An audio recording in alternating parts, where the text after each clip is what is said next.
Welcome to Real World Peaceful Parenting, a podcast for parents that are tired of yelling, threatening, and punishing their kids. Join mom and master certified parent coach Lisa Smith as she gives you actionable, step-by-step strategies that'll help you transform your household from chaos to cooperation. Let's dive in. Welcome to today's episode. I am so excited to be with you here today. Last week, I invited you all to reach out to us with questions or suggestions for future episodes. And we welcome those suggestions. So if you want to join in, the best way to reach us is to send us a direct message, also known as a DM, over on Instagram. I'm at _peaceful_parent, the peaceful parent. Thanks to all of you who took me up on this offer this past week. I love hearing from you. And today's episode actually is born from a question I received from a mom named Sammy.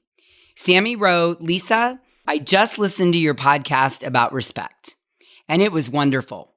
I've been struggling with those thoughts about my 5-year-old for a long time." She wrote, "I do have a question for you. What do you do if you respond to your child's call for help in the, quote, right way, without frustration, without judgment, without negativity, and they fight against the help? What if they storm bigger and louder with each attempt to use a tool with them?" Sammy wrote, "I love the calming corner with the peacemakers, but my daughter hates using it in any way in the moment of the storm. My biggest storm alongside my kids come when I get down at their level and I talk calmly and I make suggestions.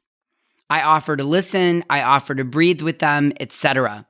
And they just storm louder."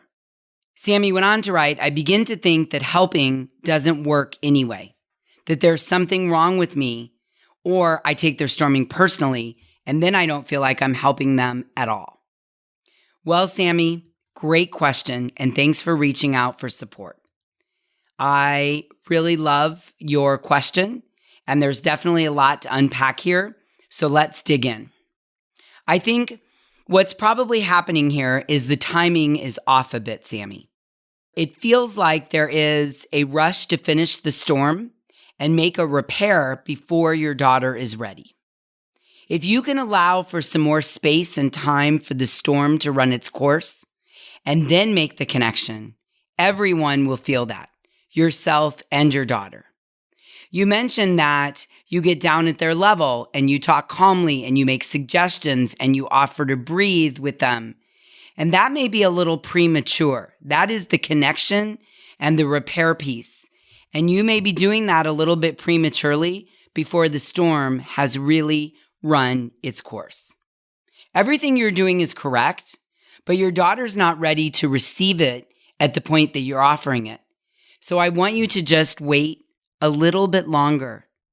Resist the urge to offer the help until you feel like she's through the storm and ready. What I want everyone listening to this to know is that the storm is the activity or the action. It is the thing that is happening at the moment. And many of us often rush the storm. Let me remind you that as children and adults, but we're focused here on children, the storm helps us process our emotions and relieve the pressure. It helps us unload the emotional backpack of our children. And as parents, we often try to distract our child from the storm to make ourselves feel better. And instead, what I want us to do is validate the feelings and allow the storm to fully run its course. You may not enjoy it, but if you can get comfortable with being uncomfortable and just support the storm, everything will get better. And I beg you, please don't try to fix it. Don't try to rush it. And for the love of goodness, don't punish, threaten, or reward it. Just allow it. Support it. Witness the storm with full acceptance. And then when it's run its course, then you can connect. So here's a good question I recommend. Let me ask you, when your kids are storming Are you holding space or fixing?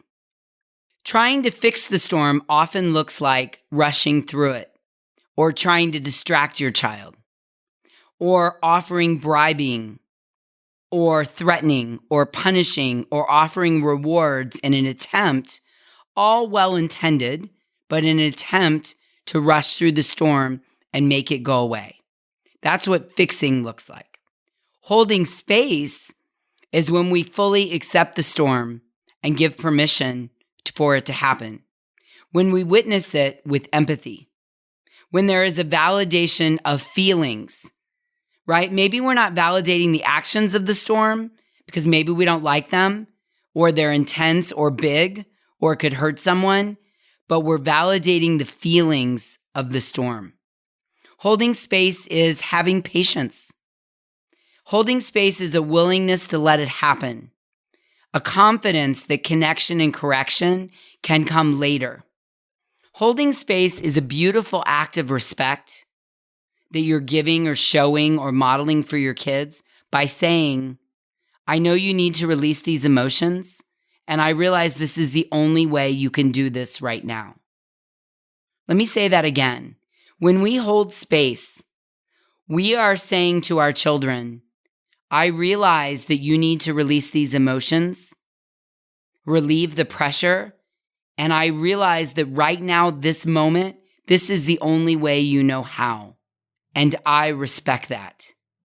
This way of parenting allows our kids to be what they need in that moment with no judgment, no anger, no resistance, and no disapproval. If you try to connect with your kid and or fix the storm in the middle of the storm, what happens is you reactivate the storm. And oftentimes we upgrade it or make it bigger or make it more intense. Our heart is in the right place, but our kids aren't feeling those good intentions. I like to use a hurricane example.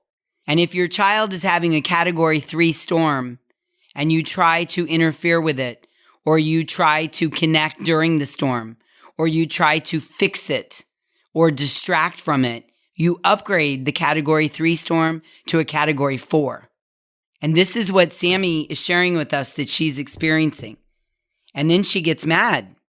And she says, because she was trying so hard to make suggestions and offer to listen and offer to breathe and use the peacemakers. The problem is her daughter's not done with the Category 3 storm.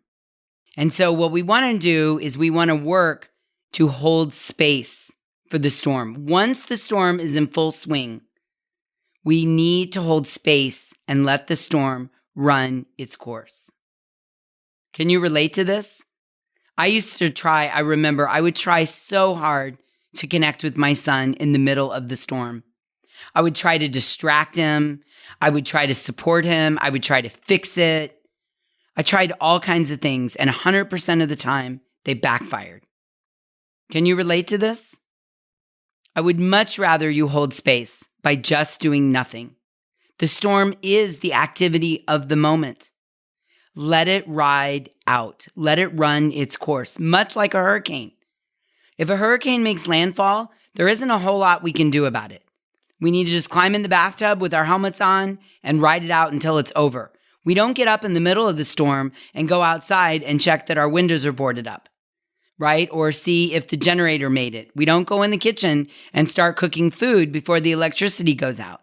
Once the storm is upon us, we just need to ride out the storm. And after the hurricane, after it's left land and moved back out into the ocean, then and only then do we start to assess and reconnect and repair. And our kids' storming is no different. No different. Do not try to do post-hurricane activities in the middle of the hurricane, right? We're in the bathtub with the helmet on, waiting until it's done.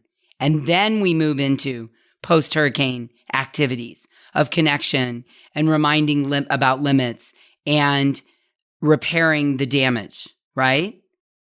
So when your kid is in the middle of the storm, don't be afraid of it. Understand this is what needs to happen. I need to just ride out the storm and then connection can come later. Another thing that you could think when your child is storming is the more she storms or he storms, the better it is because they get it all out. They completely unpack the emotional backpack. And I'm hoping right now you're having the light bulb moment, the realization that it's okay for this to be happening. This is normal. This is the process. And we can connect and, if needed, repair afterwards. When the storm is going on, our job is to just make sure everyone's staying safe and just let the storm run its course. I like to say my job while my kid is storming is to be comfortable with being uncomfortable. And I so get that. If the storm is happening at the baseball field or aisle 6 of Target, or while your mother-in-law is visiting, or after a long day, or while you're out for a walk, it can be really uncomfortable. It's okay. Get comfortable being uncomfortable. Because our kids feel that respect when you give them room to have their storms. This is the act of unconditional love right here. When we can show them through our actions, I'm not rushing you. I see you're struggling. You're already telling me you're struggling. So I don't want to make it harder or create a situation where you struggle more, right? When we respect the space and understand their need to have the storm, we're honoring their feelings. For many of us, we feel pressure as parents to make things right, to fix things instantly. We feel the pressure. We feel the judgment. You don't need to do that. Remind yourself that your job is to hold space and not fix. Maybe your brain judges your kid storming. Maybe you think of it as disrespect or manipulation. He's trying to get his way. Maybe you see it as confrontation. Maybe, as Sammy admitted, she's taking her kid's storm personally, which well done on that realization. It's really good to understand what's going on for you while your kids are storming. Because when we have these realizations, we can work to get comfortable with being uncomfortable. And when we give our kids the space and the time and the acceptance to have the storm, they feel that total acceptance. They feel, mommy, daddy, grandparent, parent, guardian, I can show you my ugly side.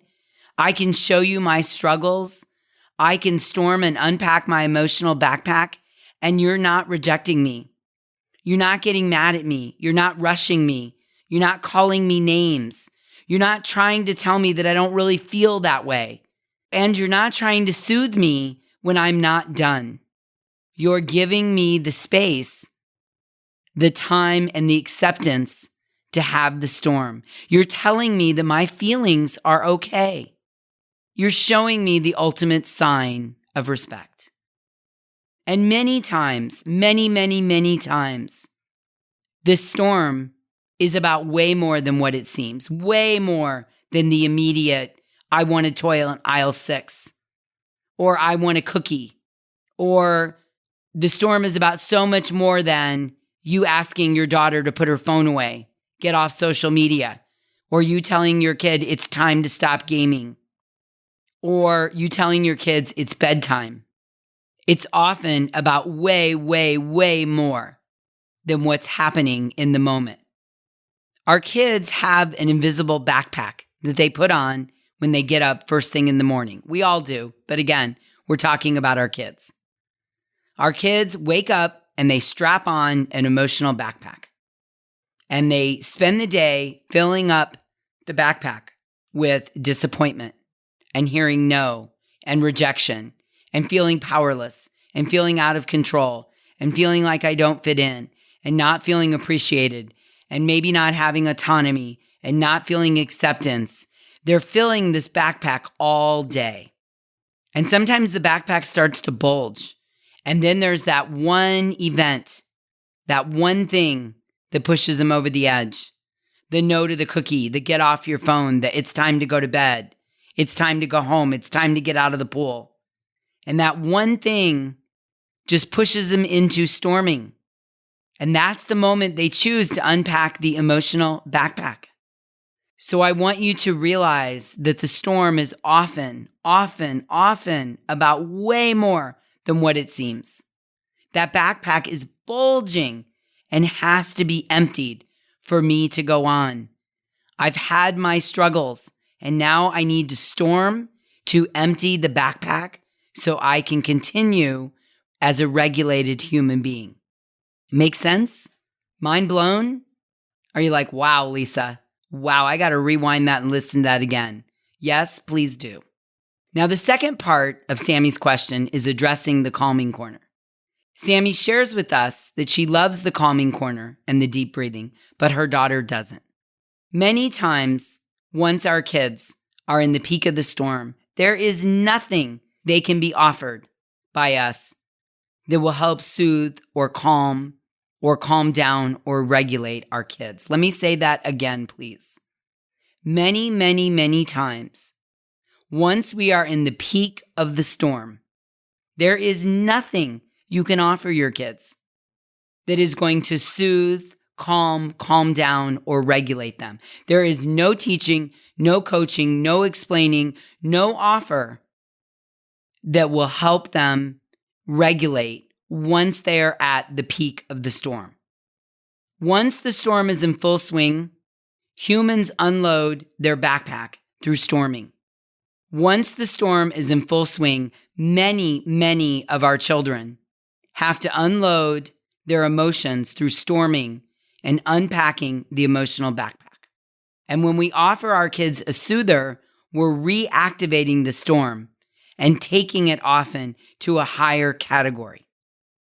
Let me put this in perspective. Have you ever been upset, dysregulated? I mean, really upset.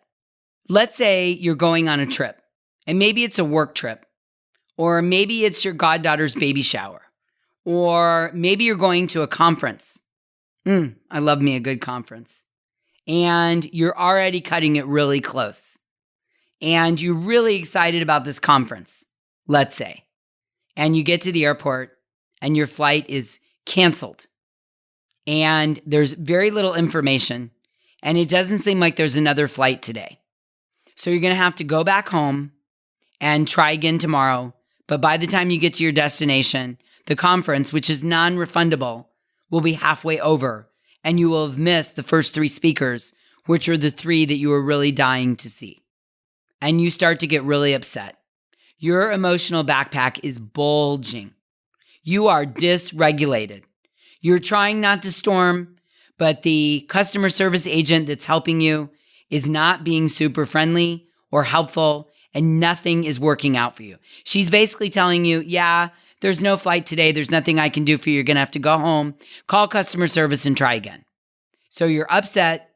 The emotional backpack is full. You're dysregulated. The feelings are building up, and you start storming at the counter. You're trying hard to keep it under control, but man, we're at a category 3, and it's just starting to come out. And you can feel it. It's building. It's getting some full steam here. And someone walks over to you and says, ma'am, sir, please calm down. Please calm down. Right? What are you feeling right now? I like to say in the history of mankind, no one has ever calmed down by being told to calm down. When that customer service manager walks over and says to you, sir, ma'am, please calm down, we don't go, oh, okay, why, yes, I will. Yes, I will calm down. Thank you. That was so helpful. Right? We don't do that. Why not? Because we're dysregulated. We're dysregulated. And our kids are the same way. I hope you're having a light bulb moment right now. And sometimes the dysregulation, the last straw is the cookie. The cookie is the equivalent of, oh my gosh, I'm not going to get to the conference. By the time I get there, the 3 speakers I wanted to see are gone. It's going to be halfway through. I'm going to lose tonight on the hotel. I'm going to lose my conference. It's non-refundable. I'm going to lose my payment. And I've already made the babysitter. Now I'm going to have to go home and change it. Yes, we're dysregulated. And someone offering you a soother once the storm is in full speed is not going to be helpful. Once the storm has made landfall, our kids don't have the mental capacity to hear you, to reason with you, to take the help that you are offering. They are too stuck in the storm. After the storm, when they're regulated, is then the time to talk about alternative behaviors for next time while reinforcing limits. That is the time to connect and repair. And when you give space for the storm to happen, you are saying to your kids, it's okay to feel your feelings. It's okay. Now, if that customer service manager walked over to me while I was dysregulated and said, hey, what are you feeling right now? Oh, what am I feeling? Oh, I'm feeling upset and disappointed and angry and frustrated. And the customer service manager said, well, just tell me about it. I've got a few minutes. Let's step over here and you tell me about what you're feeling. That would help regulate me, right? I mean, that would be totally helpful. That would help me unpack my emotional backpack.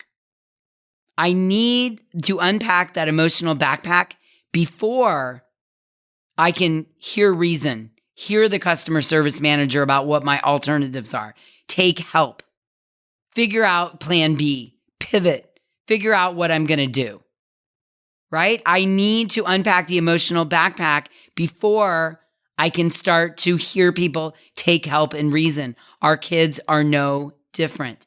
After the storm, when they're regulated, is when you talk about alternative behaviors for next time while reinforcing limits. It's not okay to hit your sister. What can you do differently next time? Instead of throwing yourself down in aisle 6 of Target, what could we do? I don't like when I'm asking you to get out of the pool and you swim away from me, right? Later, way after the storm, when they're regulated, that's when you talk about alternative behaviors for next time. And when we give space for the storm to happen, you are saying to your kids, it's okay to feel your feelings. You're teaching your kids how to allow feelings to move through their body and not bottle them up. You're honoring vulnerability and connection of themselves to themselves and their feelings. Yeah?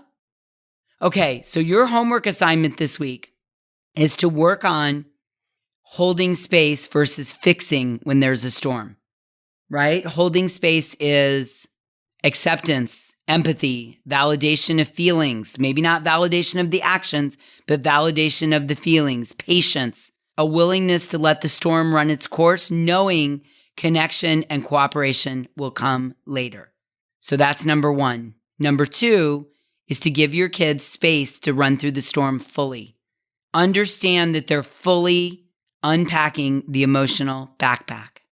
Honor that. Get comfortable with it. And number 3, after the storm, when they're regulated, then you talk about alternative behaviors for next time while reinforcing limits. Can you commit to that? Can you commit to those 3? Holding space, let the storm run its course, let them unpack the backpack, and then later, when they're regulated and you're regulated, talk about alternative behaviors for next time. When you give your kids space to storm fully, you're saying it's okay to feel. You're teaching your kids how to allow feelings to move through their body and not bottle them up. You're showing your kids you value the relationship over the behavior, even during the storm. You're showing your kids respect. I know this isn't easy. I know. I still struggle sometimes when my son is storming. I get it. It's not easy, but it is so worth it. I promise. Okay, I hope this helps all of us learn how to hold space for the storm rather than fix it. Until next time, I'm wishing you peaceful parenting. Thank you so much for listening today. I want to personally invite you to head over to thepeacefulparent.com/welcome and sign up for my free Peaceful Parenting mini course.